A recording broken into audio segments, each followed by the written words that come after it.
Olá, bem-vindos a um novo episódio do podcast Pod Saúde.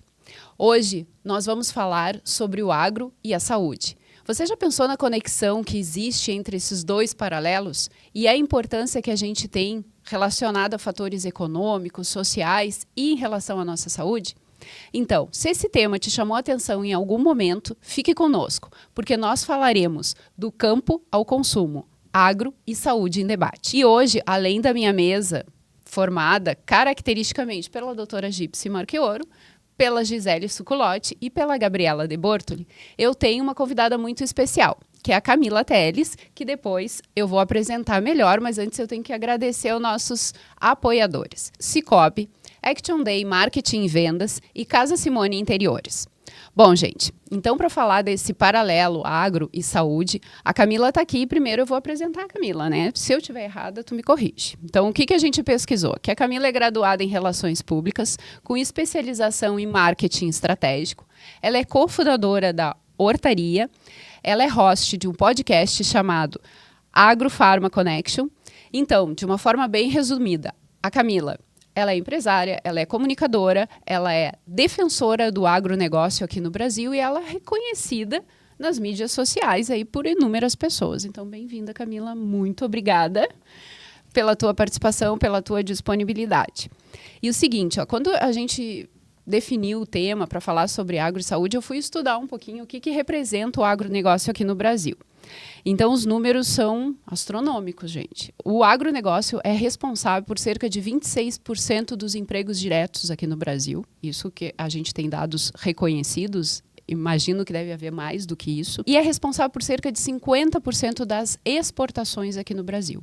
Então, é um negócio que tem um consumo extremamente alto, tem um impacto financeiro, social e relacionado à nossa saúde.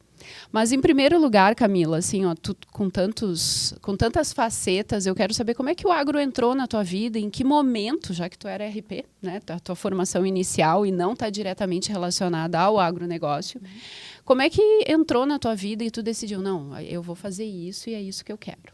Bom, primeiro, eu que agradeço o convite, né? Estou muito feliz de estar aqui, já admiro vocês como profissionais e estou adorando participar aqui do podcast também. Sou paciente, né, aqui também, então estou me sentindo super em casa. E o agro, ele entrou na minha vida desde que eu nasci, na verdade. Eu sou aqui de Cruz Alta, com muito orgulho. A gente tem a Hortaria, nossa propriedade rural, que por muito tempo foi lavoura de soja, milho, trigo, sementes, né? Já tivemos tambo de leite, a nossa família sempre teve uma veia bem empreendedora. E eu nasci no campo, cresci, né, no meio do mato, literalmente com o pé na terra. E isso, para mim, mudou muito e eu sou muito grata, né, pela qualidade de vida e pela infância que eu tive. Mas eu também sempre fui apaixonada por comunicação. Então, eu até acho, às vezes, meio injusto a gente escolher a profissão com 16 anos, né? Então, é uma coisa que muitos jovens depois pensam, caramba, se eu pudesse mudar hoje, eu mudaria. Eu, graças a Deus, não mudaria. Eu seguiria fazendo relações públicas. Eu decidi... Eu fiz o terceiro ano aqui no Santíssima. E eu decidi pela parte da comunicação porque eu sempre gostei. Porque foi uma coisa que sempre me moveu muito. E o agro, ele estava na minha vida como uma paixão. Como o final de semana na fazenda, como hobby, andar no meu cavalo. Ter aquela vida rural que eu amava ter. Mas eu sempre pensei... E aí é outra questão que a gente acaba sendo induzido a pensar, né? Que a gente só vai crescer se sair do interior, né? Ou que tem que ir para uma cidade grande, ou tem que voar, né? E eu acho que tem que voar mesmo, mas também tá tudo bem voltar, que é o que aconteceu comigo e eu também tenho muito orgulho disso. Fui para Porto Alegre, fiz relações públicas, morei lá, apaixonada, trabalhei com produção de show internacional. Eu fiz a turnê do Guns N' Roses, Aerosmith, Bon Jovi, David Gilmour. Então, quem gosta de rock aí, eu já Tem bom gosto, né? Já fui na veia. Eu produzi esses shows. Já trabalhei com muitos eventos de moda, de gastronomia. Mas, assim, quando eu tava cansada, chegava o fim do evento, a única coisa que eu queria era vir pra casa. E eu pensava muito assim, caramba, eu preciso colocar minha botina, eu quero meu cavalo, eu quero deitar na grama, eu quero ficar quietinha. Então, eu sempre tive esse instinto de voltar. E aí, trabalhei muito. Eu acho que eu fui uma das pessoas, minhas amigas brincam que eu mais trabalhei de graça na vida, porque eu queria sempre encher meu currículo. Então, eu fui assistente, eu fui assessora, eu fui jovem aprendiz, eu fui voluntária, Eu sempre na Expo Inter, em vários eventos lá em Porto Alegre, eu pedia para trabalhar de graça porque eu queria experiência. E agora tu já soma 120 anos? Mais ou menos isso, quase. Mas eu comecei bem novinha. Meu primeiro emprego foi sendo professora de balé aqui em Cruz Alta, inclusive. E meu sonho era ser bailarina, mas eu mudei um pouco a rota também. Eu me formei e quis voltar para casa, pedi demissão de uma vida que muitas colegas minhas queriam ter, né, de comunicação, trabalhando em produção de eventos grandes, de shows, turnês. Era realmente uma adrenalina pura, assim, desesperadora às vezes, mas era uma adrenalina muito boa. Não tenho foto com nenhum desses artistas porque eu tinha que assinar um contrato, né, então eu não podia pedir foto, mas eu tenho lembranças, memórias. E foi muito bacana porque eu decidi, eu disse, olha, quer saber? Eu vou fazer o que me dá brilho no olho, o que me dá amor. E eu sempre tive um contato muito próximo com a minha família. A gente sempre teve uma relação, quem nos conhece sabe, a gente é uma família muito unida. Eu sentia muita falta deles. E aí voltei, bati em Cruz Alta, falei pro meu pai e pra minha mãe, tô voltando pro desespero ou pra alegria deles, né? Eu acho que foi meio desesperador no início. E eu cheguei, eles não tinham a hortaria, eles estavam focados na lavoura, só que eu olhava para aquela quantidade de soja e pivô de irrigação, eu pensava, não sei por onde eu começo. Eu não sei, não estudei isso. Eu não tenho noção e tem muito profissional de qualidade bom no mercado que eu não vou ficar aqui dando palpite sem saber, sem estudar. Então, se é para eu tocar lavoura ou alguma coisa assim, eu preciso estudar, eu preciso voltar. E não era o meu plano. E aí eu falei, mãe, vamos criar uma coisa do zero? E aí meu pai brinca, né? Tipo assim, ela pensou que estava muito calmo, que ela tinha que se incomodar um pouquinho. E aí a gente começou a produzir produtos saudáveis, né? A hortaria veio com esse intuito de juntar o campo e a cidade. Porque eu sempre tive dois amores, que é a comunicação e o agronegócio, né? E eu consegui, na hortaria, juntar os dois. Mas eu nem imaginava que ia virar a minha vida, né? Trabalhei aqui, fundei a hortaria, éramos eu, a minha mãe e 2 funcionários. Hoje a hortaria tem 25 funcionários, está numa estrutura bem diferenciada. Mas começamos nós e nós mesmos acreditando no projeto. E sempre assim, gravando coisas, mas as redes sociais não eram tão ativas como elas são hoje. Então eu dava a minha opinião, falava alguma coisa, eu mostrava o dia a dia. E eu fui convidada para trabalhar em Brasília, na Confederação da Agricultura.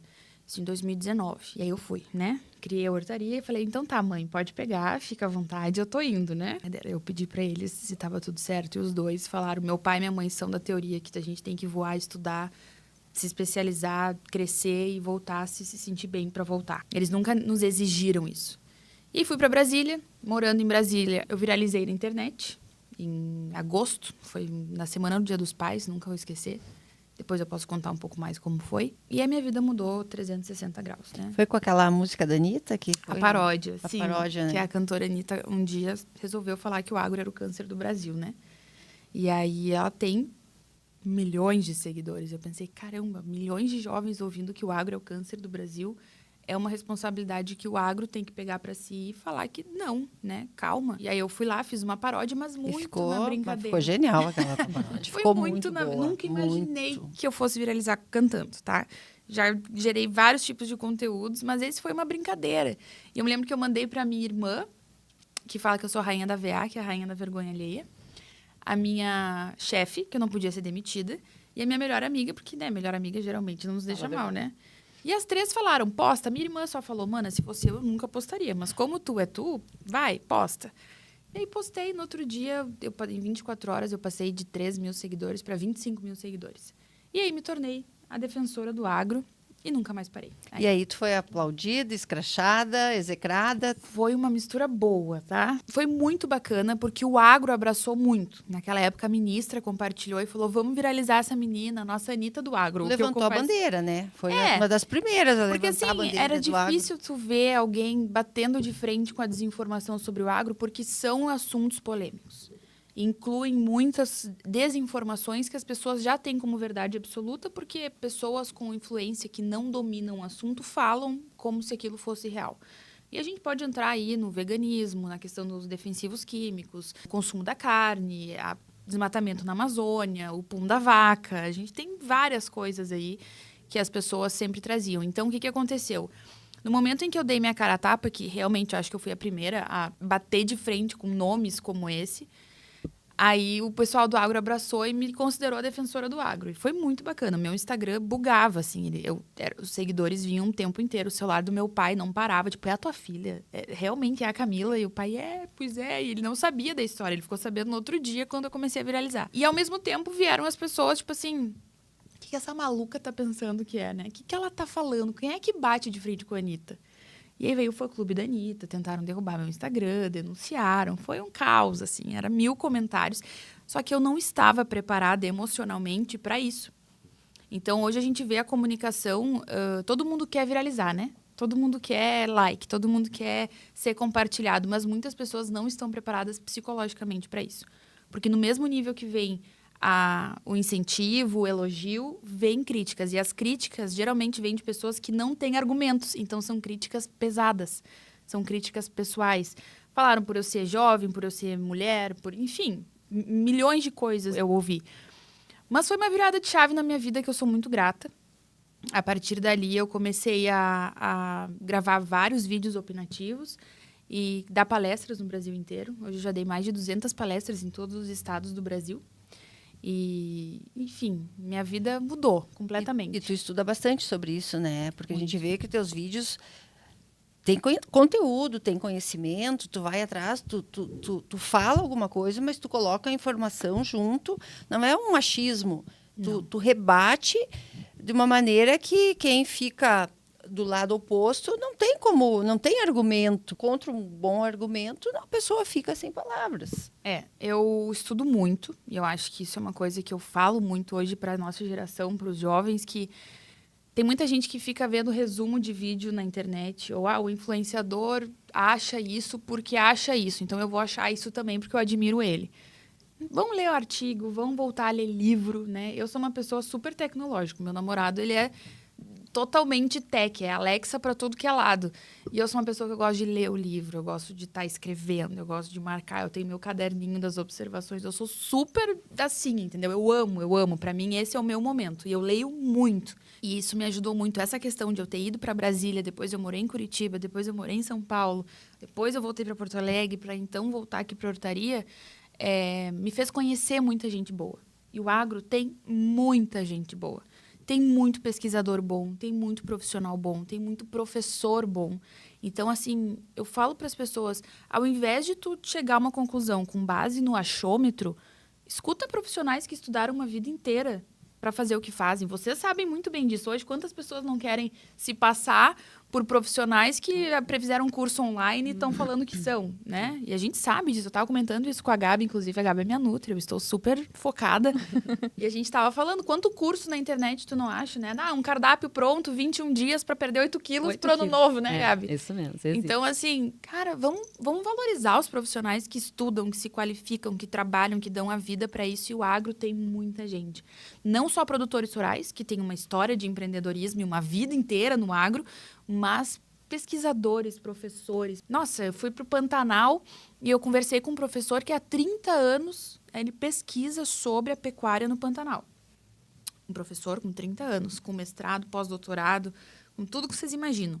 Aí vai lá um artista e fala, o Pantanal está pegando fogo por causa do boi. E aí quem é que viraliza? O professor com toda a sua carga de conhecimento e provas e dados e pesquisa ou o artista que falou isso? Indo para esse lado polêmico aí, como tu falou, o Brasil é o país com menos emissão de carbono per capita do mundo. Então, eu tenho certeza que muita gente não sabe disso, porque ele é julgado por ser um grande emissor de carbono. Como desmistificar isso? O brasileiro tem muito a síndrome do vira-lata. Isso eu tenho reparado muito, assim. É difícil tu achar um brasileiro que enche o peito para falar, eu sou brasileiro. Por N motivos, por questões, muitas vezes, políticas, por questões de achar que a Europa é melhor, que os Estados Unidos é melhor. A gente tem isso culturalmente falando. Mas o nosso país, ele é incrível. O nosso país é um lugar que eu falo muito assim, os jovens falam, minhas férias, eu vou esquiar. Eu vou, sei lá, dos Estados Unidos, eu vou para Itália, eu vou... Você já foi pro Pantanal? É perrengue. Tem mosquito? Tem mosquito. Mas ele é um lugar incrível, com uma energia incrível. Eu nunca fui... me considero uma pessoa mais ou menos viajada, porque até os 2016 ali eu não andava de avião, porque eu tinha síndrome do pânico. mas depois eu tive que me acostumar com o meu trabalho, né? E eu penso, o Brasil é tão incrível, o Brasil é tão lindo, tem tanta coisa linda pra gente tirar daqui, tem tanta biodiversidade, tem tanto... Meu Deus, a gente tem no meio do sertão a capital da produção de uva no Brasil. No meio do sertão, por irrigação. Então, assim, a gente produz nos 7 biomas coisas diferentes, de formas diferentes. O Brasil é uma potência, é o celeiro do mundo e, ainda por cima, é o país que hoje mais preserva suas florestas.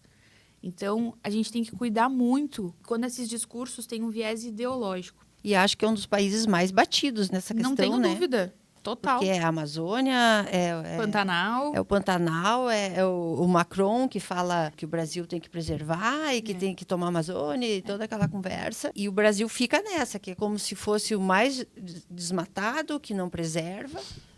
E aí está o meu trabalho de comunicação, né? Tô falando sobre comunicação e eu acho que os profissionais, agora falando, que estava falando de professor, estava falando do produtor, e incluindo nós da saúde também, eu acho que a gente é muito acomodado.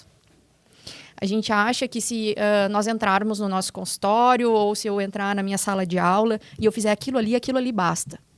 A partir do momento que a gente puxa para nós essa responsabilidade da informação de qualidade e realmente coloca a cara a tapa e vai levar essa informação à massa, eu acho que falta um pouco isso também, né? Porque daí é muito fácil. O cara que é artista, o cara que está exposto na mídia, ele vai lá, ele está olhando uma notícia, eu vou falar sobre isso aqui hoje. E joga pro vento, né? E nós acabamos assim, eu vou sentar, eu vou estudar, eu vou mudar a vida do meu paciente ali, eu vou fazer o meu micro ambiente e a gente acaba não expondo muito para a grande população, né? Uhum. Então, eu acho que realmente o Brasil tem a síndrome do vira-lata. A gente acha que sempre o que é nosso é pior ou não é tão bom quanto.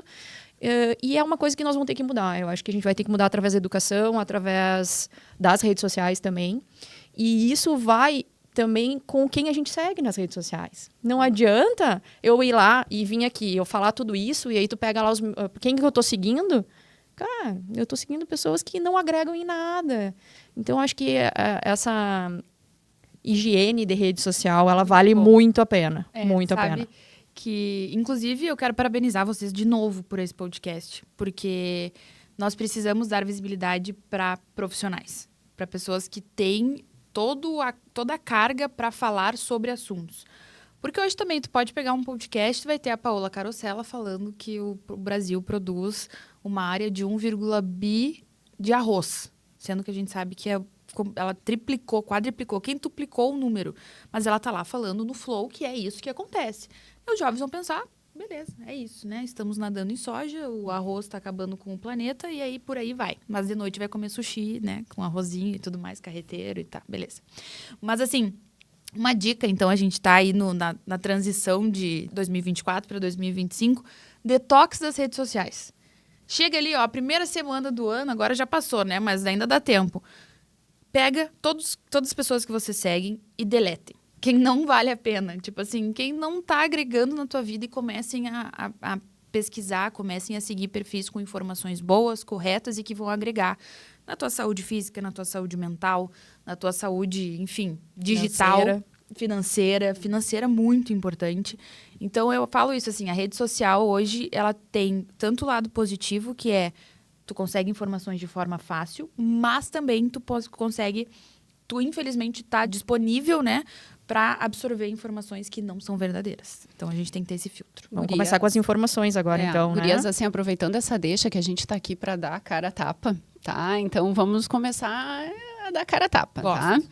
Então, primeira coisa, eu quero, assim, que tu esclareça como porta-voz do agro, não alguém que fez agronomia, ou ficar bem claro, né? Mas porta-voz, qual a diferença entre agrotóxico e defensivos agrícolas? Perfeito. Só a nomenclatura. É só o nome. É só o nome. O que nome acontece? Quando eu falo, para mim, tá? Eu vou falar, eu sou médica, para mim, quando eu falo defensivo, soa mais leve. Exato. Esse é o intuito. O politicamente correto, nós estamos falando disso? Ou... Não. Não, eu acho que é como as pessoas observam. É a mesma coisa que tu chamar remédio de droga. Na drogaria ou farmácia. Tu vai preferir numa farmácia e não numa drogaria. Algumas pessoas, né? Vamos deixar claro algumas pessoas aí. Eu vou dar o meu, então. Mas, assim, é uma questão de... A mesma coisa, agronegócio e agropecuária. a gente tem que entender como as pessoas absorvem melhor isso. Então, o agrotóxico, assim como o agronegócio, eles viraram termos usados muito ideologicamente falando contra o nosso setor. Fica pejorativo. Fica pejorativo. Então, assim, quando a gente fala defensivos químicos, defensivos biológicos, a pessoa começa... Tá, mas então não é tão ruim assim, porque a palavra tóxico é uma palavra fortíssima. Então, assim, esse assunto é um dos assuntos mais delicados, assim. Eu vou dar um exemplo de rede social, que essa semana um médico que tem um embasamento, mas ele defende muito o consumo apenas de carne e tudo mais. Ele postou o quanto seria prejudicial a pessoa consumir frutas e legumes por conta dos agrotóxicos. Tá? E daí eu, como nutricionista, me vejo numa situação muito complexa, né? Tu não pode aceitar essa informação. Por quê? Porque tu tem que ter o conhecimento em relação ao que esse agrotóxico prejudica na saúde do ser humano. E será que seria possível alimentar todo mundo sem esses agrotóxicos ou defensivos agrícolas, né? Então, é importante saber. Ficou naquele impasse, comer ou não comer vegetais e frutas porque são utilizados agrotóxicos para a produção. E eu tenho certeza de dizer para vocês ali que o melhor é consumir esses alimentos. Porque eu acho que, como tudo em todas as profissões, existem os bons profissionais e os más profissionais. Na agricultura, eu tenho certeza que também deve ter. Existem as boas nutricionistas, as más nutricionistas, boas dentistas, más... E na agricultura, dentro da fiscalização, dentro da legislação, a quantidade de agrotóxico que é utilizado para a produção de legumes, de verduras, ela não é prejudicial à saúde. Então, eu posso dizer para vocês com segurança de que existe uma legislação que protege o consumidor de a quantidade máxima que pode ser utilizada que não vai prejudicar a tua saúde. Então, mesmo que tu consuma um volume muito grande em 24 horas daquele alimento, ele não pode te prejudicar. E esse consumo muito grande é muito grande mesmo. É assim, ó, é muita quantidade e é analisado em cima da casca do produto e tudo que tu nem vai consumir e sem higienizar. Então, o que é bom fazer? É bom higienizar aquele produto, né? Eliminar a casca que não vai ser consumida. Na higienização, pode usar água corrente, esponja. Eu sei que tem uma amiga aqui que usa bastante, higieniza até a melancia. Melancia, tem que lavar. Dá risada de que lava a melancia, mas é o correto. Vamos valorizar isso. Tem que higienizar. Pode utilizar cloro ou também bicarbonato. Usa bicarbonato. Carbonato, vinagre. E vinagre também. Então, são algumas dicas ali para isso. E eu queria perguntar para ti, na hortaria, como é que funciona? Como é que é? Porque eu acho que é mais hidropônico, né? É 100% hidropônico. 100% hidropônico. E assim, isso é... eu adoro falar sobre esse assunto, porque é uma coisa que eu gosto de trazer para nossa realidade de formas diferentes. Quando vocês receitam um remédio, a quantidade vai determinar se ele vai fazer bem ou mal, certo? Então, assim, se eu tô com dor de cabeça, eu não vou tomar uma cartela de remédio. Eu vou tomar um remédio, né? E vou esperar fazer efeito. Se não fizer efeito, aí eu vou pro médico e penso, não, pode ser alguma coisa que eu tenha que pesquisar melhor e fazer um tratamento, ok? O defensivo químico, ele não tá lá porque o produtor acorda pensando, bora envenenar a galera. E vou gastar com veneno, né? Que é caríssimo. É caríssimo. O custo de produção no produtor rural, ele é muito alto. Então, eu posso garantir para vocês, como produtora, filha de produtora, neta de produtora, bisneta de produtor, que ninguém quer usar químico, tá? Por 2 motivos. Mais de 2 motivos. Primeiro, custo. O segundo é químico. Hoje a gente tem muitos EPIs, tem muitas formas de aplicar de forma responsável. Antigamente, não era usado assim. Era pessoal. E hoje, assim, eu vou dizer uma coisa para vocês. Uma das dificuldades que o agro tem hoje é de conseguir botar EPI em pessoas mais tradicionais. Né, que na hora de aplicar vão lá e não, isso aqui é tranquilo, vou aplicar aqui, tá tudo certo. Então, a gente tem mais preocupação com quem aplica do que com quem consome, porque quem consome tem todo um momento de cuidado. Eu vou passar aqui, só vou poder colher depois de 10 dias, 5 dias. Tem uns que tem carência zero também. Na hortaria, a gente só usa biológico, Gabi. Mas eu falo muito assim, ó, se precisar, algum dia, usar um químico, a gente vai usar com toda a responsabilidade do mundo. Vocês vão conhecer, eu vou convidar, vou fazer um tour na hortaria com vocês, para vocês conhecerem. Tem as minhas clientes aqui, inclusive, né? Semanalmente. Isso que eu ia falar. no caso, baseado nisso que a Gabi falou, né? O ideal seria consumir da hortaria. Eu adoro, são produtos... É uma beleza. Tu olhar aquela sacola assim, toda arrumadinha, são produtos assim fantásticos. Mas as pessoas às vezes não têm acesso a produtos de uma produção menor, em pequena escala, e precisam recorrer, no caso de cidades grandes, a uma produção maior, em larga escala, que precisa ter mais defensivos, que tem um manejo diferente. Sim. E a pessoa tem que usar, porque ela vai deixar de comer uma salada, de comer um legume por conta disso. Como é que tu vê isso nas grandes cidades que não têm acesso a essas pequenas hortarias? Sim. O que eu falo sempre é que o Brasil é um país abençoado por Deus, bonito por natureza e propenso a desenvolver praga na lavoura 365 dias por ano. Porque o nosso clima é esse. A gente não tem a neve dos Estados Unidos, nem da França. O Macron adora nos criticar. Mas a gente não tem neve no Brasil. E a neve é um defensivo natural. Queima, mata tudo, né? A gente tem que fazer todo esse processo, todo esse cuidado. Uma praga na lavoura, em qualquer cultura, tá? Na soja, no milho, no trigo, na alface, na rúcula, na abobrinha, no brócolis, ela pode acabar com uma plantação inteira. Então, tu vai ter duas opções. Deixar acabar e o teu lucro ir por água abaixo, ou tu passar algum produto com responsabilidade e conseguir vender, e as pessoas vão poder consumir com tranquilidade. Como a Gabi falou, tem profissionais bons e ruins no mercado. Eu não estou falando que o agro é perfeito. Tem pessoas, produtores, produtoras que possam fazer errado? É claro que tem. Mas aí é importante o agro, daí eu falo como produtora, mostrar como tudo é produzido. Então, assim, olha, a gente planta aqui, a gente transfere para cá, a estufa funciona desse jeito, a gente cuida da água desse jeito, o pH da água. Daí são tantos detalhes na hidroponia, por exemplo, para a alface chegar bonita na casa de vocês, as pessoas nem imaginam.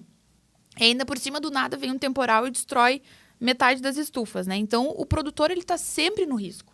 Então, falar para o produtor não usar mais defensivo, que acaba sendo uma segurança para a colheita dele, é uma afirmação muito difícil. E vou dizer uma coisa para vocês.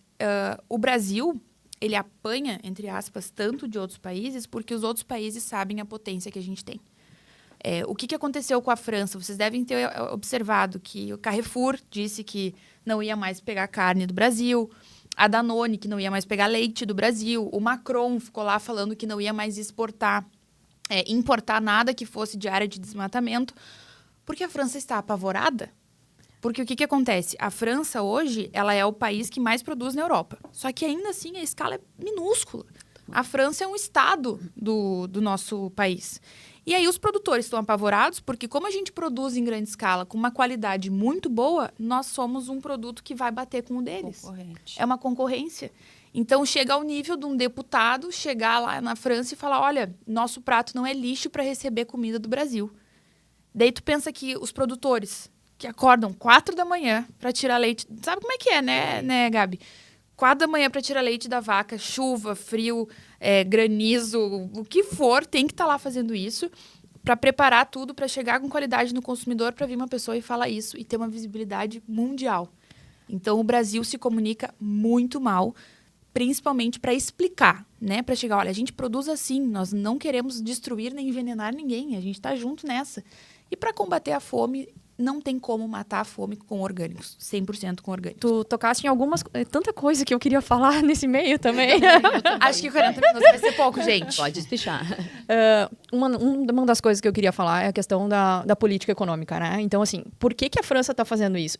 Tem que ter esse entendimento quando a gente vai julgar. Não adianta eu simplesmente chegar lá assim, eu não vou mais comer da Danone, eu não vou mais comer do Carrefour. Tudo bem, mas você tem que entender por que você está fazendo isso. Porque teve toda uma nação que fez uma leitura econômica que eles estão apanhando e eles têm que tomar uma atitude. É a melhor atitude no mundo, a mais ética? Não, não é. Mas eles estão correndo atrás disso, estão se protegendo. O que a nossa política brasileira está fazendo com relação a isso? Nós estamos tendo um posicionamento com relação a isso? Creio que não. Então, são coisas que nós, como cidadãos, aqui embaixo, lá na nossa cidadezinha, a gente tem que começar a pensar sobre isso quando a gente vai eleger também os nossos políticos. E a gente tem que começar a pensar sobre isso mais. Eu só queria deixar esse recado. E eu queria falar dos bioinsumos, né? Tu comentaste que na hortaria, então, É com isso que vocês trabalham.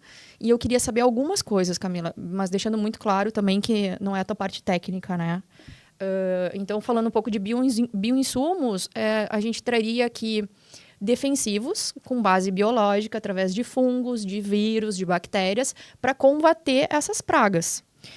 É possível a gente viver só disso, de bioinsumos? A gente consegue abandonar os químicos para isso? E outra coisa que eu queria te perguntar também é a questão de relação de custo, né?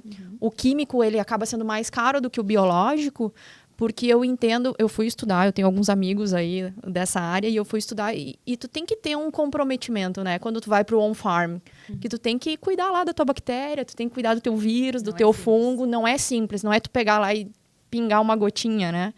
E justamente isso que eu queria saber, se a gente consegue substituir por completo, se a gente vai conseguir alimentar o mundo só através disso e acabar com os químicos. Pergunta muito boa. Eu gostaria de ter uma resposta bem clara, assim, mas o que eu vou dar minha opinião, tá? Eu acho que não, tá? Pelo seguinte, a gente está passando por muitas alterações climáticas e eu enfatizo que quem está gerando isso é o ser humano, não é o punzinho da vaca lá, entendeu? O ser humano, ele precisa achar um culpado por estar destruindo o mundo. Então, a minha atitude, desde que eu acordo até a hora que eu vou dormir, vai impactar alguma coisa no mundo. Se a pessoa ficar pensando, não, a culpa é do produtor rural, a culpa é da pecuária, eu tô aqui de boa, vou ficar fazendo o que eu tenho que fazer, usando combustível fóssil. Tem toda uma questão que as pessoas têm que entender que a responsabilidade é de todo mundo, não é só de um ou de outro. O biológico, ele é uma tendência que já vem há bastante tempo sendo estudada e agora ela está entrando num preço competitivo com o químico. Porque a gente sabe, tudo que é novo no mercado e entra aos pouquinhos tem um preço muito mais alto e tem que ter pessoas disponíveis a investir, testar, entender como é que funciona. E o produtor rural, ele está muito aberto a isso. Muito, muito aberto a isso. Só que é muito difícil o custo de produção. Então, se tu tem um químico que é metade do preço de um biológico, tu tem que botar na ponta do lápis, porque vai fazer diferença no teu final, entendeu? Mas, tendo um preço aqui, com certeza a escolha vai ser de biológico. Isso eu não tenho nenhuma dúvida. Na hortaria, a gente só trabalha com biológico, mas, como eu falei, nós temos no nosso estoque de químico. Deu algum problema, um pulgão na alface, eu vou perder toda a alface. Gente, pulgão, tu acaba com tudo. Ele infesta a estufa inteira. Se eu tiver que passar uma passada, uma leva, Uma mão. eu vou passar porque eu não quero perder, eu quero conseguir vender aquele produto. E eu sei que se eu ficar com a carência certinha, não vai ter impacto nenhum. E outra coisa, orgânico mal produzido é talvez mais prejudicial do que qualquer outra coisa, porque tu não sabe o que está indo ali de esterco, o que está usando para produzir, a certificação, tem muito orgânico que falam que é orgânico e não é orgânico. Então, assim, é muito relativo. E as pessoas... principalmente, eu falo da classe artística, tá? Eu não quero generalizar. Tem muitos artistas incríveis, que eu sou fã número 1, e que falam muito do agro, inclusive que são produtores rurais, mas esses não se posicionam. Quem se posiciona são os que são contra. E eles falam, a gente tem que consumir orgânico. Ótimo. Aí tu vai falar pra dona Maria, que tá lá apavorada com o preço do leite, com o preço da carne moída, pra ela só comprar orgânico, que custa 5 vezes mais que o convencional. Dona Ana vai comprar? Não vai. Entendeu? Então, assim, a gente precisa entender, sair de uma bolha de egoísmo e entender que tem pessoas que têm a possibilidade de consumir só orgânico, de ter uma alimentação como elas querem. Mas a realidade do Brasil hoje é ter uma cesta básica de qualidade, uma comida boa, que não vai prejudicar a sua saúde, que ele consiga ter poder aquisitivo para comprar. Então, o nosso papel é oferecer isso. Então, o biológico, ele está chegando cada vez mais e essa geração está pesquisando, testando, analisando e veio para ficar. Isso eu não tenho nenhuma dúvida. Eu queria te perguntar com relação a isso. Faz uns 5 anos, mais ou menos, que ele vem tomando mais corpo, assim. E eu fui ler que no Mato Grosso ele tem, parece que, uma aceitação um pouco maior. Tu acha que é um pouco cultural do gaúcho esperar um pouquinho, ver o que está acontecendo ali para depois mudar essa cultura? Porque ainda é um pouco mais baixo aqui do que no Mato Grosso, né? Pode ser. O gaúcho eu sou gaúcho, então eu posso falar. Mas, assim, o gaúcho, ele é um pouco mais desconfiado. Tipo assim, deixa eu ver se dá certo mesmo para colocar aqui, não vou arriscar. Só que a gente tem que levar uma coisa em consideração. O Mato Grosso, Goiás, Mato Grosso do Sul, Bahia, Tocantins, foi dominada por gaúcho. Sim. Então, assim, o gaúcho saiu daqui e levou sua resiliência, levou sua potência para vários outros estados e todo mundo sabe disso e admira muito isso. O que acontece? Lá, a questão climática também é diferente, né? É muito difícil comparar o Rio Grande do Sul, tem inverno rigoroso, tem geada, tem o calor úmido também rigoroso, que as pessoas acham que aqui é só frio, né? Tem gente que tu pega no avião para vir para Porto Alegre em fevereiro, as pessoas estão de manta indo para Gramado. Tipo, gente, vai estar quente lá, vai estar 40 graus lá, não se iluda. Tem toda a questão climática também. Então, lá no Mato Grosso é mais favorável para testar, né? O clima seco, dependendo da época do ano, né? Lá para o Goiás tem a época da chuva, tem a época da seca. Aqui a gente tá nessa loucura de chove e aí vai vir seca em janeiro, chove em excesso em dezembro, e aí o produtor tem que ir se adaptando. Então, acho que é muito isso também. Mas o produtor, como um todo, o Brasil está recebendo isso muito bem. Camila, eu queria um outro assunto polêmico agora, que são os transgênicos. Porque tem uma corrente que apoia os transgênicos. A gente sabe que 80% da produção, mais ou menos, né, de milho e soja é com produtos transgênicos. Os transgênicos são quando o DNA da planta é modificado geneticamente para poder se adaptar, às vezes, às pragas, para poder ter uma planta mais resistente às intempéries do clima. Mas tem uma outra turma que acha que os transgênicos acabam gerando micro-organismos resistentes, pragas resistentes, que o transgênico acaba se disseminando para os orgânicos, e a gente fica nesse impasse, né? Até onde... Porque quando a gente tem informações tão diversas, às vezes tu fica em quem eu acredito. Transgênicos também é um assunto que eu adoro falar, porque para vocês verem o quanto as pessoas elas gostam de ser contra, né? Mas dificilmente entendem o porquê são contra. O transgênico, ele surgiu como uma tecnologia, né? E é feito biotecnologia em laboratório, assim como o surgimento de muitos medicamentos, insulina, enfim. Vacinas. Com a aprovação da Anvisa, com toda a aprovação que a gente tem com vacinas. Ministério da Agricultura. Tudo. Ministério da Agricultura, Ministério da Saúde, Ministério do Meio Ambiente, Ministério da Saúde não, Ministério do Meio Ambiente. E o que eu quero falar? O transgênico, as pessoas hoje elas são contra o desmatamento, são contra o uso de químico, são contra o uso de transgênico.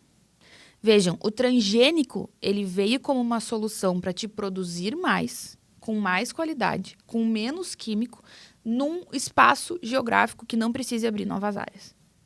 Então, o melhoramento, né, da genética, essa questão de a gente, de novo, eu volto para o clima do Brasil. Nós precisamos de sementes, de plantas que sejam resistentes. A cultura que eu planto aqui no Rio Grande do Sul é diferente da do Mato Grosso, que é muito diferente da Amazônia, porque são climas completamente diferentes, e o transgênico possibilita isso. É uma área que vai chover muito, então eu tenho que ter uma resistência à chuva, à umidade. Eu não vou entrar tanto no técnico, que não é minha parte, né? Mas para ficar fácil de entender, eu estou numa área que é muito seca, eu preciso de uma planta mais resistente que consiga reter mais umidade. Então, o transgênico ele não vem para, de novo, destruir as pessoas ou para acabar com a saúde delas. O transgênico ele vem para solucionar outros problemas também. Então, no transgênico, tu é resistente a uma praga, então tu não vai precisar usar o produto químico, tu não vai precisar botar o defensivo químico, não é o agrotóxico, né? Então, é um a menos que tu coloca. Então, é uma semente que custa mais caro, para o produtor é um investimento também, mas é uma forma de mostrar que a gente pode produzir mais no mesmo espaço geográfico sem derrubar uma única árvore, que também tem essa coisa do desmatamento, né? Mas eu acho que entrou muito nessa parte que tu falou do desmatamento, do transgênico e dos defensivos, esse fator ideológico. Porque, parece que quem defende os transgênicos e isso... são os que, só pensam em dinheiro, só pensam na produção, e os outros ficam com o arauto da moralidade, os preocupados com o clima, os preocupados com o desmatamento, e muitas vezes, como esses dias eu vi num carro, uma pessoa jogar uma lata de refri pela janela da cidade. Daqui a pouco ele jogou outra. Eu tinha vontade de ir atrás e falar, sabe, vem cá. Depois são pessoas, às vezes, que são contra os transgênicos e falam do desmatamento e fazem esse tipo de coisa, né? A ideologia no Brasil hoje, o radicalismo de dois lados opostos está prejudicando muito em vários segmentos. Não só no agro, mas acho que na própria saúde, na educação, em tudo. O que eu tento mostrar, tá?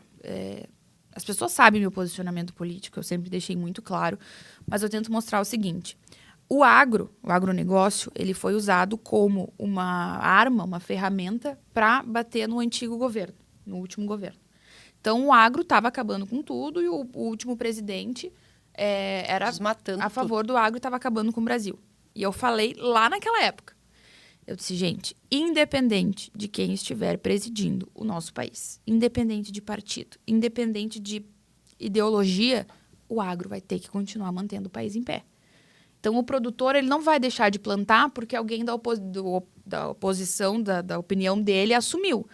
E hoje o Brasil está batendo recorde de exportação. Então, a gente está num governo onde as pessoas ajudaram a eleger falando que ia acabar a exportação, que o Brasil ia ficar só o consumo interno, que ia acabar a produção de carne, que ia diminuir o consumo de defensivos. E nada disso aconteceu, muito pelo contrário.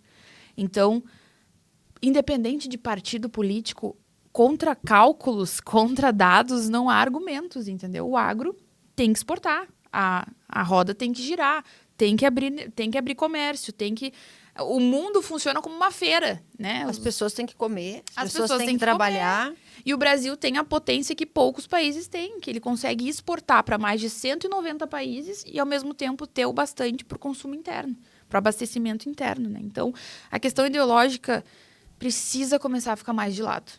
Antes da ideologia tem que vir as pessoas, entender que são pessoas que estão por trás do agro e entender também que não vender o agro, não exportar o agro vai impactar diretamente no preço da comida que tu compra no supermercado. Em relação à exportação, acho que isso é uma coisa que bate bastante, principalmente em relação à fome. Então, como nutricionista, a gente acaba se preocupando bastante, né? Não só como nutricionista, como ser humano, a gente se preocupa. E batem muito nessa questão de que como que o Brasil exporta tanto e tem a fome aqui dentro do nosso país. Então, o que eu percebo? Quero que tu me diga se estou correta ou não nessa visão. Não é a exportação que faz a pessoa passar fome aqui no Brasil, é a falta de renda. Isso. Então, o produto está aqui. O que não tem é a renda para aquela população ir e adquirir aquele produto. Então, eu vejo que, até a Carla falou ali, número no início, que o agro movimenta mais de 25% da parte financeira do país. Então, ele já tem essa contribuição também. Gabi, eu vou te dar um exemplo. Vou ir para a pandemia, tá? Que estava bem crítica a situação. Vocês foram no supermercado e estava com a gôndola completamente vazia? Difícil. Né? Aqui no Brasil isso não aconteceu. Na Inglaterra aconteceu, nos Estados Unidos aconteceu, no Brasil não aconteceu. Então, não é falta de alimento. Esse negócio de a gente exporta e não tem para cá. Tem para cá. E bastante. Tá? Tem muita disponibilidade de alimento. Eu acho que a fome, aí é uma opinião minha, Camila, com base no que eu estudo e percebo, tá? A fome no Brasil hoje, ela é uma questão de renda, e uma questão cultural das pessoas também. Agora eu vou falar como produtora rural. A mão de obra qualificada no Brasil tá muito difícil, porque as pessoas simplesmente não querem trabalhar. E ganhar uma bolsa tá valendo mais a pena do que tu ter uma carteira assinada. Então, no momento que a gente tem esse problema no Brasil, a mão de obra e as pessoas acabam se acomodando. Vou dar outro exemplo, o jogo do Tigrinho. De onde saiu a maior parte do dinheiro do jogo do Tigrinho?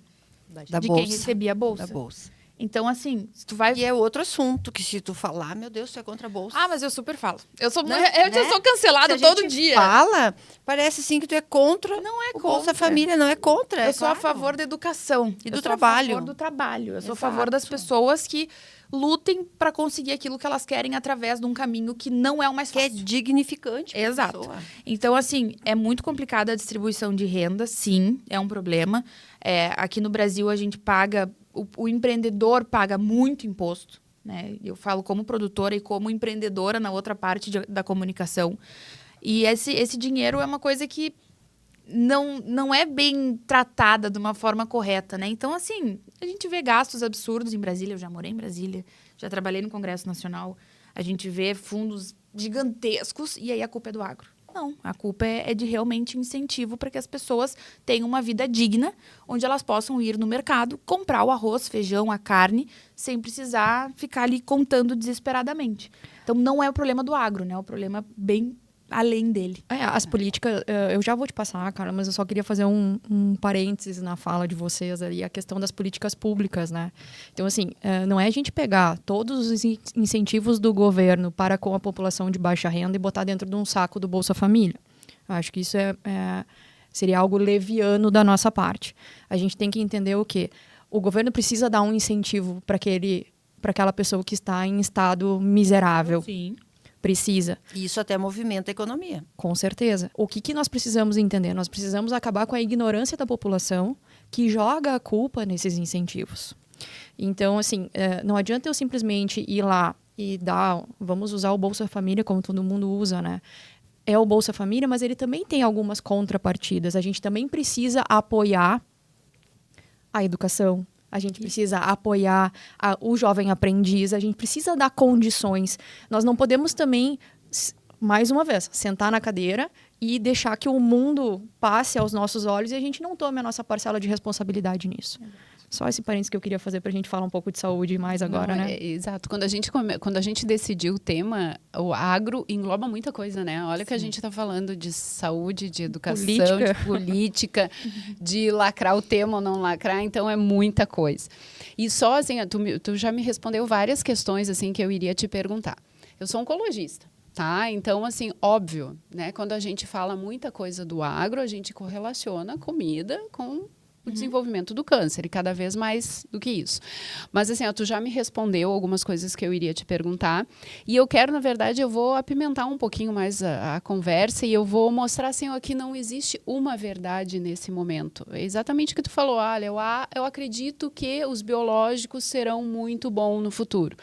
E só para a gente entender e ficar bem claro, a Organização Mundial da Saúde, ela enquadrou sim, né? Ela concluiu, através dos estudos dela, que alguns defensivos agrícolas são sim caracterizados como carcinogênicos, que são substâncias potencialmente, não estou dizendo que toda substância irá desenvolver o câncer, mas a Organização Mundial de Saúde publicou um estudo e confirma isso, e ela até categorizou os agrotóxicos dessa forma. No entanto, tá, esse é um cenário que eu estou mostrando para vocês. A Anvisa, em 2021, então uma coisa bem recente, ela concluiu, através da análise de vários estudos, que um agrotóxico, um defensivo agrícola muito usado, que é o glifosato. Não era carcinogênico nem mutagênico. Então, tá certo, vamos usar, e aqui no Brasil a gente usa bastante, com o aval da Anvisa. Então, eu estou mostrando para vocês que existem dois cenários, e eu, como oncologista, eu transito nesses dois cenários. E outro dado que eu acho que é bem importante a gente falar, que aí a gente falou da França, falou do Macron. O Macron, né, e a sociedade europeia, vamos falar assim, porque a França é uma das principais, analisou mais de 2.000 estudos sobre essa substância específica e determinou renovar o uso dessa substância por mais 10 anos. Então, aí a gente fala que não tem um consenso, gente. É isso que eu quero deixar bem claro. Olha, a Organização Mundial de Saúde falou isso, a Anvisa está nos dizendo isso, e quem nos critica está permitindo o uso por um tempo maior, porque, na verdade, ele precisa disso. A gente já falou de questões econômicas e tudo mais. Então, acho que é muito importante a gente falar isso. Então, não é só aquela visão do artista que vai lá e lacra aquela opinião e aí tem aqueles inúmeros seguidores. Mas a gente tem que relacionar um pouco e a gente tem que ter o bom senso, né? Que nem a Gi está sempre falando aqui, vamos ter o equilíbrio, e é exatamente isso que tu está falando.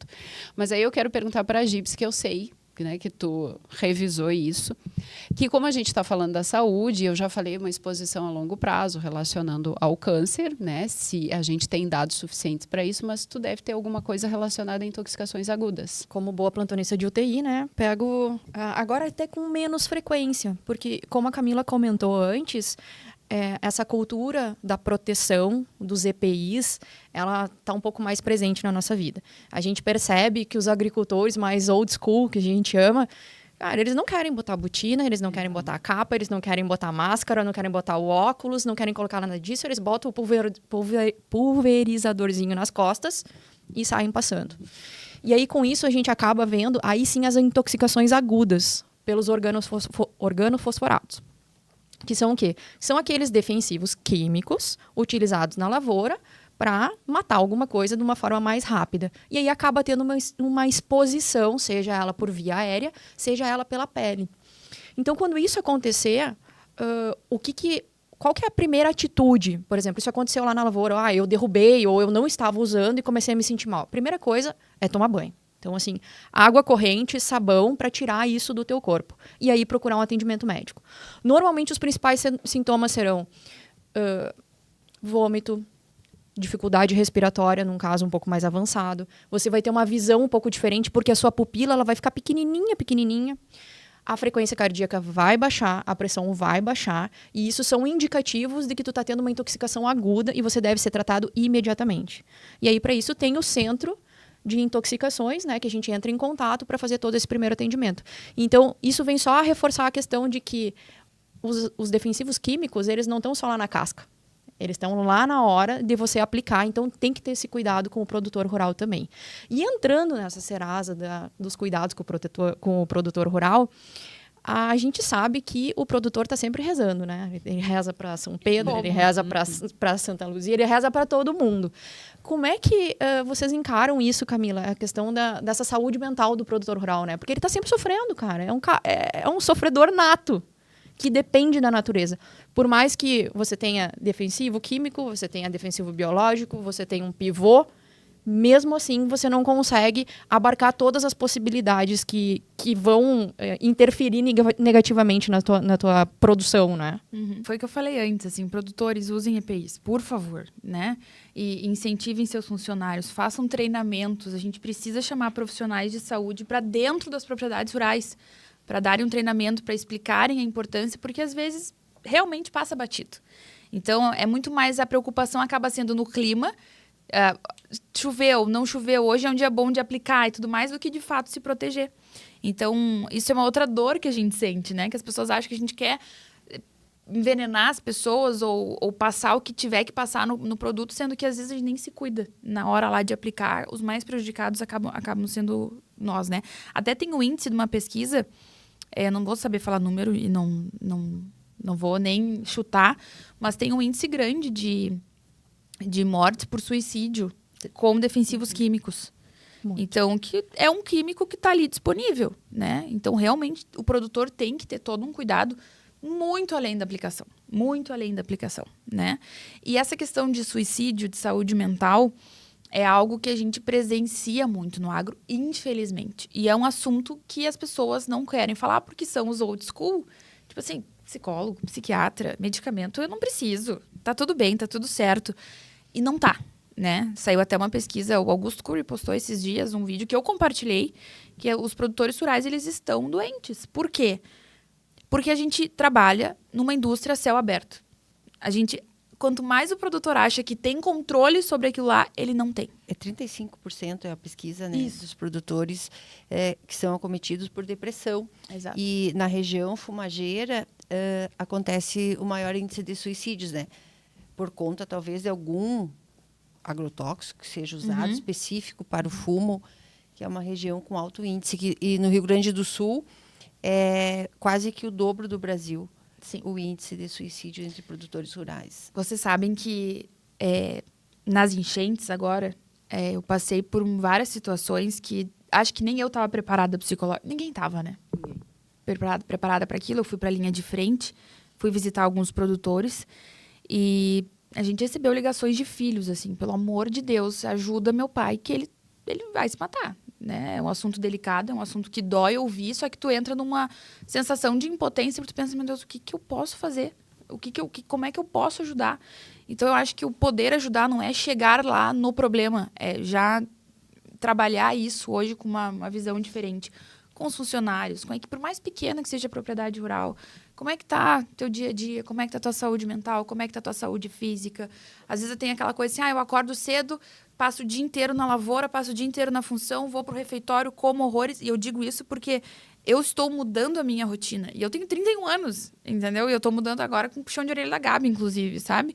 Então, tô fazendo exercício sempre antes de ir pra fazenda, tô comendo direitinho. A gente acaba entrando naquele fluxo de, eu tenho que fazer o que tem que fazer e depois eu penso em mim. Não.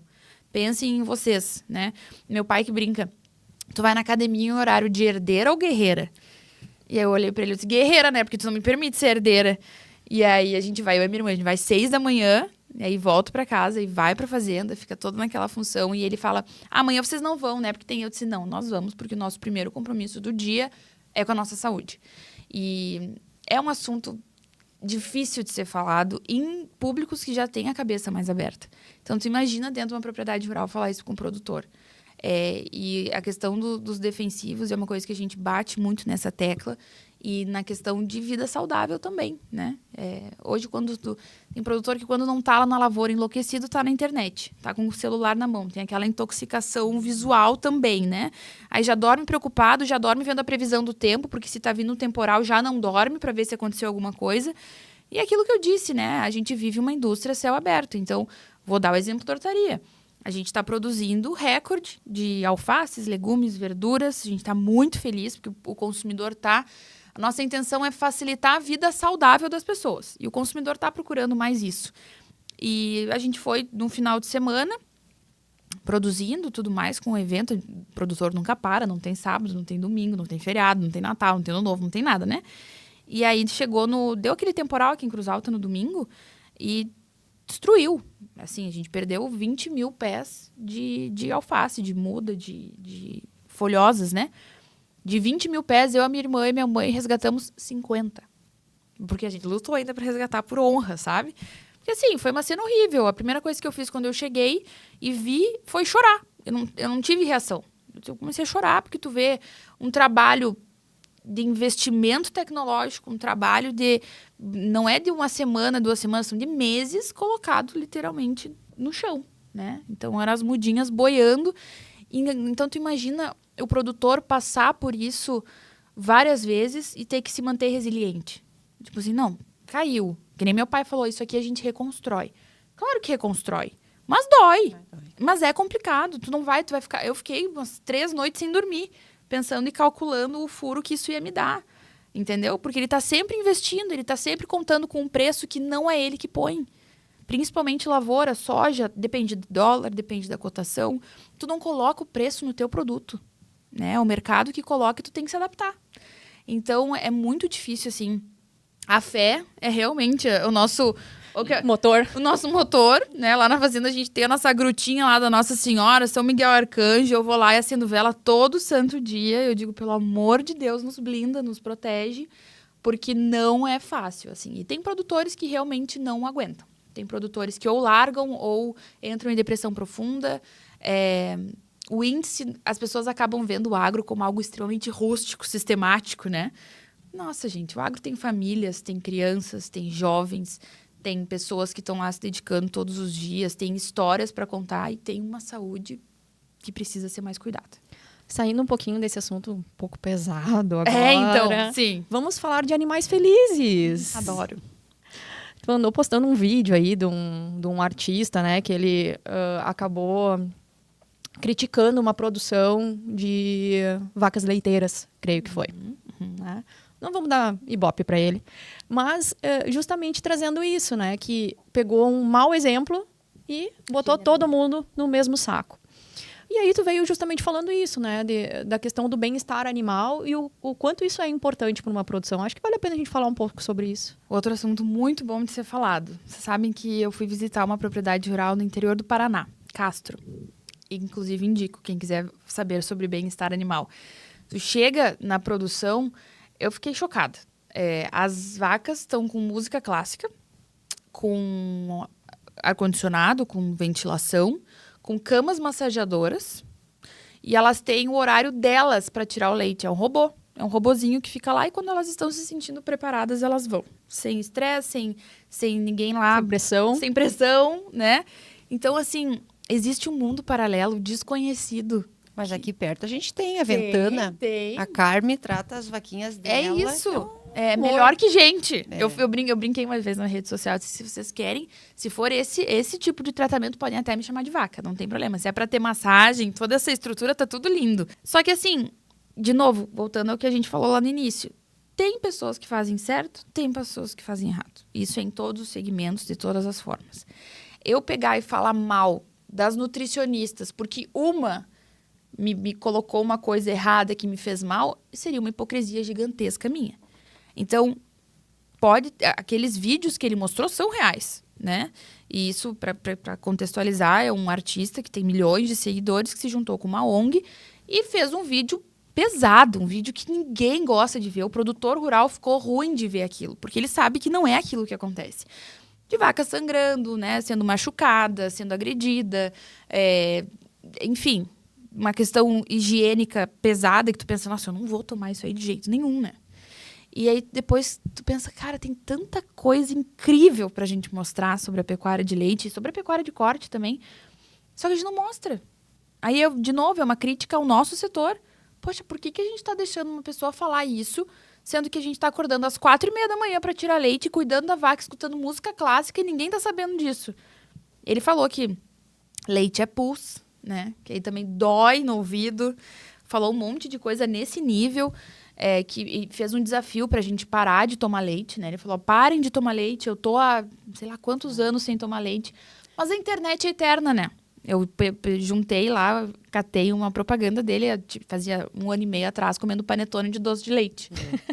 Gente, quer dizer que leite não tem derivados, é só o leite, né? Só o leite. Mas o é que é resto... pus, né? Não é leite. Pois é, então. Então, assim, é muita hipocrisia pela lacração, sabe? Só que é isso que me preocupa hoje, principalmente com a geração que tá focada na internet. Tem muita gente que recebeu isso e parou de tomar leite. Realmente, abraçou o desafio e pensou, nossa, é pus. Daí tu começa a botar aquilo na tua cabeça, tu vai ver leite, tu começa... É automático, entendeu? Então, assim, é bem complexo essa questão da desinformação, mas eu coloco muito a culpa no agro. Assim, o agro, ele prega muito bem para convertido. Na hora da gente conversar e mostrar, por isso que eu falo da importância de mostrar todo o processo para a pessoa ficar tranquila. Que daí, sendo orgânico, sendo convencional, sendo o que for, se a pessoa enxergar o processo e confiar naquela empresa, ela vai consumir. Eu não tenho nada contra orgânico, tá? Inclusive, eu consumo orgânico também. Tem produtores incríveis aqui na região, que inclusive são nossos parceiros na hortaria. Então, não é esse um ou outro, né? É a gente saber equilibrar confiando em quem está do outro lado, confiando em quem produz. E isso funciona na pecuária de leite, na pecuária de corte, na horticultura, na hortifruti, em tudo. Então, são várias coisas que a gente tem que escutar que machucam, assim. Mas a gente tem que estar lá. É incansável a luta de bater e falar, não, peraí, não é assim, né? Vamos respeitar.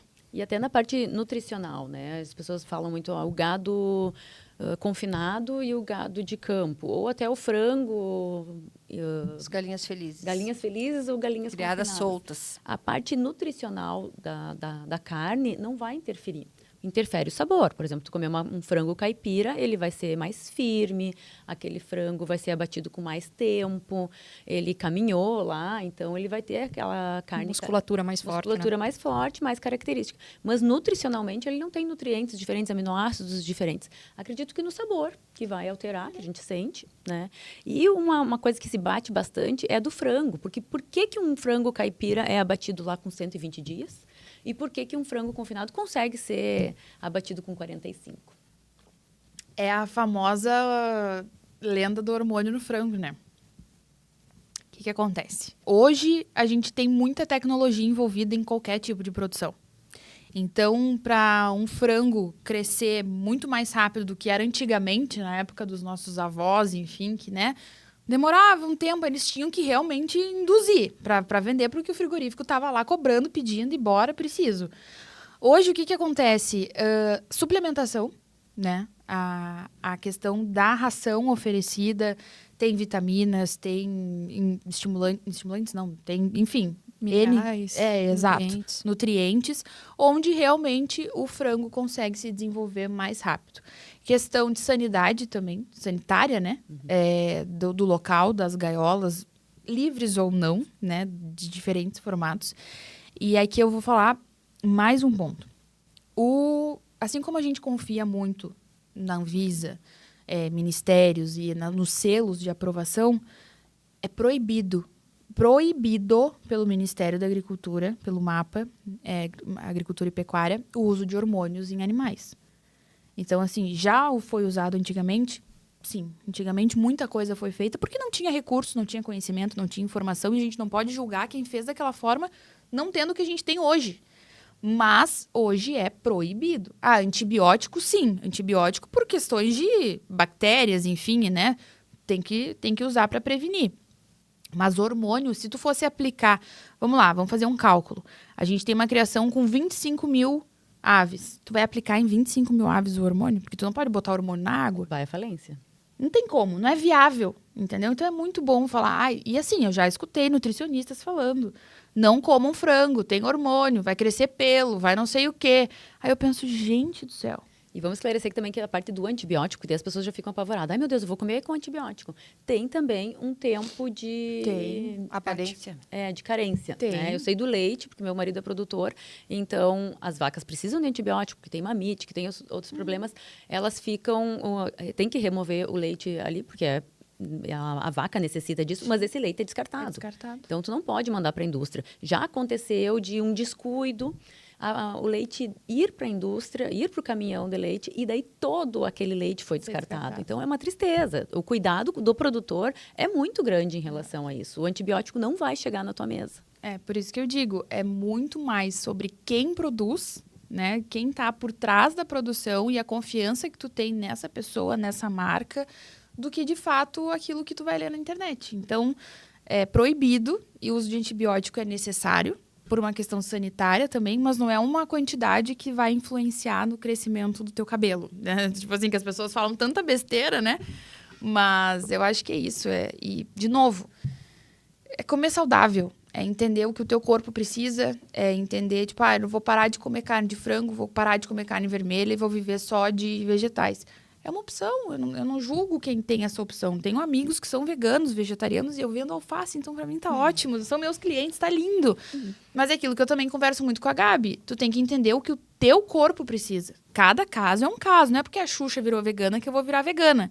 Eu tenho que entender, tem que ir uma nutricionista, tem que ter acompanhamento. Meu corpo não pode resolver esse baque do dia pra noite. Então, que bom que a gente tem opções de leite de aveia, leite de amêndoa, porque afinal é agro também, alguém produz, né? Inclusive o Rio Grande do Sul tem uma produção muito grande de aveia, significante para esse mercado de derivados da aveia. E tem mercado para todo mundo. Tem as galinhas felizes, tem o Happy Eggs, que é um projeto que eu adoro, que é muito legal também, que são galinhas livres, soltas, eles fazem todo um marketing divertido, e aqui tu vai comer ovos felizes, galinhas felizes, tu vai ser mais feliz comendo esses ovos. Que bom que tu tem dinheiro para pagar, porque é bem caro, né? Se tu acreditar nisso, tu e vai ficar lindo, feliz. Tá ótimo, o marketing deles é maravilhoso, então não é assim, ó... tem que se divertir, tem que entender que antes de tu criticar o produto do outro, faz o marketing bom do teu. Tá bom, tá ótimo. Daí tem produtores de frango que falam, tal marca botou lá, sem hormônios. Eu disse sim, porque às vezes o óbvio precisa ser dito. Porque se tu tem uma população que acredita que tem hormônios, tu tem que botar lá, sem hormônio, né? Tipo, a caixinha do café contém café. Pois é, né? Tá aqui, estamos aqui, contém ovos, com a caixa, o pente de ovos. É isso, a gente tem que parar de ficar meio receoso, assim, né? Tipo, tá falando isso, tá falando aquilo. Fala bem do teu produto. Confia no teu produto, fala como ele é produzido, que independente de ter químico, ser biológico, ser orgânico, ser convencional, ser hidropônico, se ele for bem produzido, com responsabilidade, vai ter segurança na tua mesa. Perfeito. Gurias, acho que a gente pode ficar horas aqui ainda. Tem várias perguntas, mas a gente também não vai explorar tanto a Camila. Eu quero agradecer, eu quero dizer que eu não te conhecia pessoalmente, achei fantástico, porque eu acho que a gente abordou vários temas aqui, eu acho que é bem interessante, mostrou vários lados e mostrou que a gente tem dificuldade até para determinar se isso aqui é realmente real ou não. Quero agradecer muito a tua presença. Quero perguntar para as gurias se tem mais alguma pergunta. Vamos deixar para depois. Eu acho que se você gostaria de mais alguma pergunta, você pode perguntar lá no nosso Instagram ou em qualquer outra mídia social que está nos seguindo. E a gente quer agradecer muito e muito obrigado. Então, acho que o debate valeu muito a pena. Então, eu quero agradecer a Casa Simone Interiores, que sempre dá uma harmonizada aqui no nosso ambiente, deixa a nossa estante linda, a gente tem que falar disso. Quero agradecer ao Cicobi e principalmente a Action Day, assessoria e vendas, por nos acompanhar e nos apoiar novo podcast. Até o próximo, pessoal. Até mais, gente. Aí. Valeu.